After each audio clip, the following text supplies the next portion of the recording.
지난 내용에 이어서 색각 이상에 대한 이야기를 시작해 보겠습니다. 지금 보시는 이 표가 선천성 색각 이상을 분류한 것인데 조금 복잡하죠. 하나하나 살펴보겠습니다.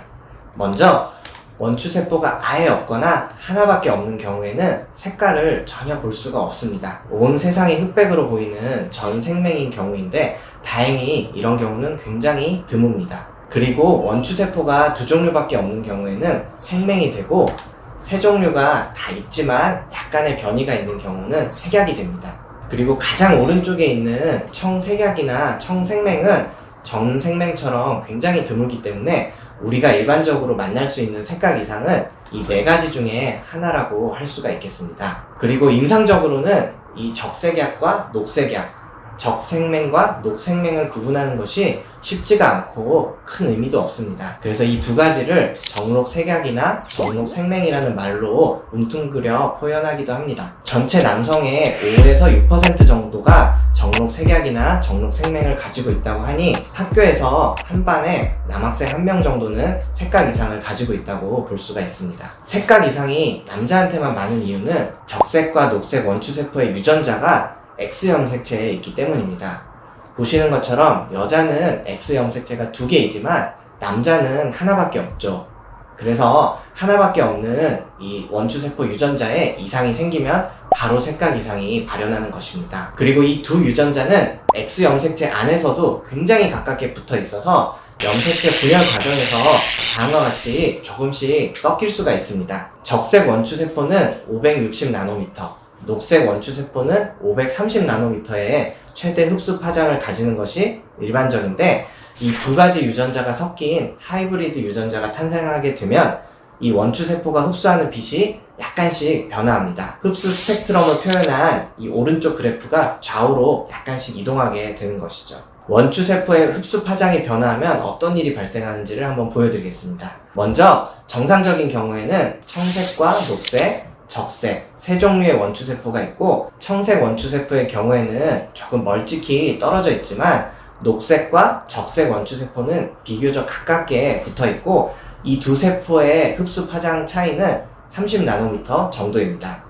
그래서 녹색 빛이 눈으로 들어오게 되면 녹색과 적색 원추세포 사이에서 이만큼의 반응 차이를 유발하게 되고 노란색 빛은 이만큼의 차이를 유발하게 됩니다. 그리고 이 반응 차이가 있어야지만 이 두 가지 색을 서로 다른 것이라고 구별할 수가 있는 것이죠. 하지만 녹색약이 있으면은 녹색 원추세포의 흡수 스펙트럼이 빨간색 쪽으로 이렇게 이동하게 되고 이렇게 되면 녹색 빛이 유발하는 반응과 노란색 빛이 유발하는 반응에 차이가 없어지기 때문에 이 두 가지 색깔이 똑같은 색으로 보이게 되는 것이죠.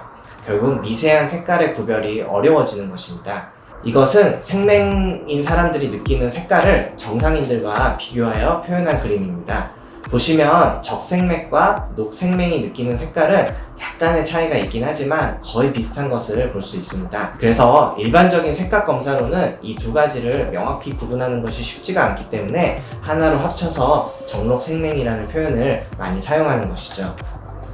그리고 색각 이상의 대부분을 차지하는 정록색약의 경우에는 원추세포가 세 종류 다 있지만 적색과 녹색 원추세포의 흡수 파장 차이가 정상인보다 줄어들었기 때문에 이 부분에 미세한 색깔 구별에 어려움이 발생하는 것이라고 할 수 있습니다. 그리고 이 색약은 개인차가 매우 큽니다.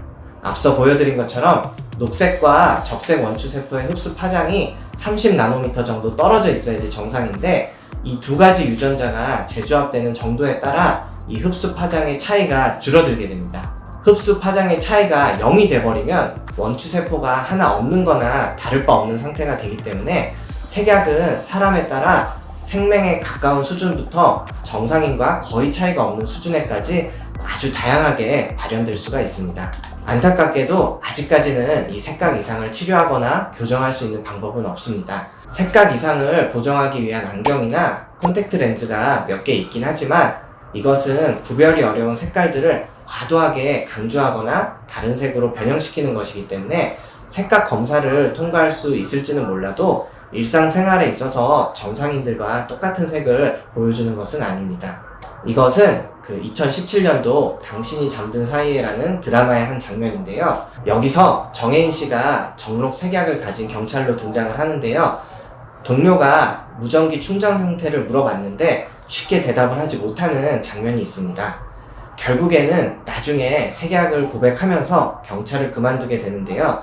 사실 충전등 색깔이 구별이 안 될 정도의 심한 색약이라면은 애초에 경찰 공무원 임용이 힘들었을 것 같다는 생각이 듭니다. 예전에는 색각 이상자들이 진학이나 취업에 있어서 불리한 대우를 받았었지만 요즘에는 상당 부분 이 규정이 완화되면서 점차 합리적인 방향으로 변해가고 있습니다. 아직까지도 가장 엄격한 분야는 항공 직종으로 색각 이상이 있으면은 항공기 조종사나 항공 엔지니어가 되는 것은 조금 어렵습니다. 하지만 해운, 소방, 경찰 공무원의 경우 약도의 색각 이상인 경우에는 취업이 가능하고 운전면허는 신호등 색깔만 구별할 수 있으면 취득할 수 있습니다. 옛날 액션 영화에서 이런 장면들이 종종 나왔죠. 시한폭탄을 해체하기 위해서 어떤 색깔의 선을 자를지 고민하는 장면인데요. 이런 경우에는 중대한 결정을 내리는 데 있어서 색깔만이 유일한 단서가 되겠죠. 하지만 실생활에서 이런 경우는 극히 드물다고 할 수 있습니다. 우리가 사물을 구별할 때는 색깔뿐만이 아니라 크기나 질감, 모양 등과 같이 여러 특징을 종합적으로 고려를 하고 색각 이상자들도 자신이 남들과 다르게 보이는 색깔에 대해 평생 동안 학습을 하기 때문에 대부분의 일상생활에는 지장이 없습니다. 실제로 색각 이상이 있더라도 본인이 불편해서 병원을 찾아오시는 경우는 거의 없고요. 대부분은 취업을 위한 진단서 때문에 오시는 편입니다. 이분들은 이제 방송에서 본인의 색각 이상을 밝히신 분들이고 실제로 색각 이상이 있지만 미술이나 디자인 계통에 종사하시는 분들도 많이 있습니다. 따라서 우리는 불필요한 환자를 만들 필요가 없습니다. 실제 의사들도 색각 이상을 치료의 대상이라고 생각하지는 않습니다. 경우에 따라서는 색각 이상자들이 오히려 구별을 더 잘하는 색깔도 있는데요. 정록 색약자들은 녹색의 미세한 차이에 대해 보다 민감하기 때문에 전쟁에서 위장한 적군을 찾아내는데 더 뛰어난 능력을 보여주었다고 합니다. 또한 정상인들이 가끔 헷갈리기도 하는 5만원권과 5천원권이 정록 색약자들한테는 꽤 다른 색깔로 보여서 헷갈리는 일이 별로 없다고 하네요. 그래서 우리에게 필요한 것은 이런 색각 이상자들에 대한 배려입니다. 이런 스마트폰의 색상 조정 설정이나 게이머들을 위한 생맥 패치와 같은 것들이 그 예가 될 수가 있겠습니다. 애당초 색깔이라는 것은 우리 뇌에서 느끼는 감각이지 물체 고유의 물리적인 특성이 아닙니다. 색깔이라는 것이 실제로는 파장이 다른 전자기파일 뿐이고 이것을 서로 다른 색깔로 느끼는 것은 인간의 주관적인 감각이기 때문에 다른 동물이나 외계인들은 우리와는 다른 세상을 보고 있을지도 모릅니다. 자, 제가 두 번째로 준비한 색각 이상에 대한 이야기는 여기서 마무리하고요.